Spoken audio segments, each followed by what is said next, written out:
But what happened was he just very briefly resurfaced in 1962 when Barker, who was also a publisher, convinced Bender to write his own book, which he did. It was called Flying Saucers and the Three Men.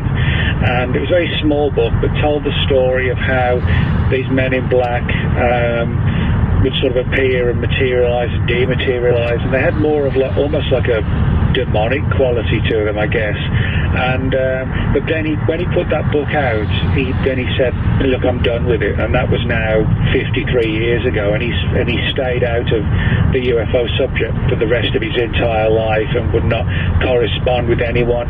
He wouldn't even promote the book barely after it came out. He just essentially wrote it because Barker asked him to, and that was it. And he walked away from the subject. And that's actually not something you see very often in the UFO subject, where if somebody says, I'm quitting, that's it, I'm done, they typically do come back. Here I am, proof of that, yes.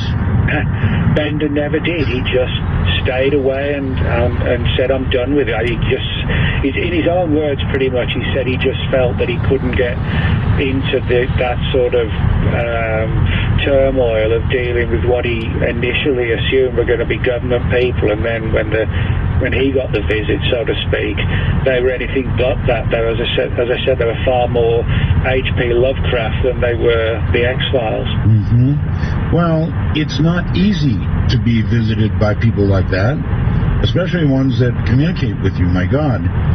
So, was that the first Men in Black that you're aware of visit? Well, there are one or two earlier ones, but that's without doubt the Bender case is the one that really began the entire Men in Black mystery. And it was actually Gray Barker's book that told the story of the Men in Black, that coined the term Men in Black. Barker in 1956 was the first person to use the term Men in Black as a specific term to describe these entities. So in that sense, it's a very important case, but it opened the doors for some people who said, well, this is really interesting.